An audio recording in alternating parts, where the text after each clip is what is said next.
ମୋ ନାଁ station officer Gunadhar Jena ଚାନ୍ଦୁଆ ଫାୟାର ଷ୍ଟେସନ ବାରିପଦା ଦମକଳ ଦମକଳ କେନ୍ଦ୍ର ତରଫରୁ ଆଜି ଅର୍ଗାନାଇଜରେ ମୁଁ ଯୋଗ ଦେଇଛି। ଡିଜାଷ୍ଟର ଇକ୍ୟୁପମେଣ୍ଟ ଗୁଡାକ ସବୁ ସରକାର ଆମକୁ ଦେଇଛନ୍ତି।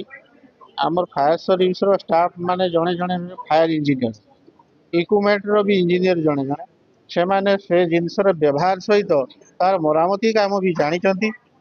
ତତ୍ ସହିତ ଯେତେ ଆଶ୍ରୟସ୍ଥଳ, ସ୍କୁଲ, କଲେଜ, ମେଡିକାଲ ସମସ୍ତଙ୍କୁ ତାଙ୍କର ଇକ୍ୟୁପମେଣ୍ଟର କେମିତି ରକ୍ଷଣାବେକ୍ଷଣ, ଅପରେସନ, ଡିଜାଷ୍ଟରରୁ କେମିତି ରକ୍ଷା ପାଇବେ, ନିଆଁରୁ କେମିତି ରକ୍ଷା ପାଇବେ, ବାତ୍ୟା ହେଲେ ପବନରୁ ଲୋକମାନଙ୍କୁ କେମିତି ବା ପାଣିରୁ କେମିତି ବନ୍ୟା ହେଲେ ଲୋକମାନଙ୍କୁ ଉଦ୍ଧାର କରିବେ, ସେଇ ବିଷୟରେ ସମସ୍ତଙ୍କୁ ସମ୍ୟକ ଧାରଣା ଦେବା ସହିତ ସେମାନଙ୍କର ଡର, ନିଆଁ ପ୍ରତି, ଗ୍ୟାସ୍ ପ୍ରତି ସେମାନଙ୍କର ଡର ରହିଛି, ସେ ଡରକୁ ଛଡେଇବା ପାଇଁ ସବୁ ପ୍ରକାର ପଦକ୍ଷେପ ନେଇ ଫାୟାର ସର୍ଭିସ ସେମାନଙ୍କୁ ପ୍ରଶିକ୍ଷିତ କରୁଛନ୍ତି।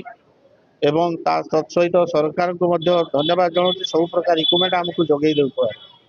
प्रत्येक वर्ष भली जमती आम जून मास 18-19 रे आमर विपर्य प्रस्तुति और परिचालना अभ्यास कार्यक्रम कर 18 तारिख दिन आमर टेबुल टॉप एक्सरसाइज जिला स्तर रे एवं ब्लॉक यूएलबी स्तर रे संपूर्ण हो जाइए। आज हूँ आमर डिजास्टर मैनेजमेंट एक्सरसाइज। यह आमर 10टी मल्टीपर्पज फ्लड शेल्टर जो अच्छी मयूरभंज डिस्ट्रिक्ट रे सबुटी अनुष्ठित होची, जोठी आम लोक सचेतनता करूछु। आमर प्रत्येक मल्टीपर्पज फ्लड शेल्टर रे विभिन्न इंस्ट्रूमेंट मान अच्छी, तार यूज जोटा हम लोक मैंने जानी दरकार, तो सही दिगरे भी आम सचेतन करूछु।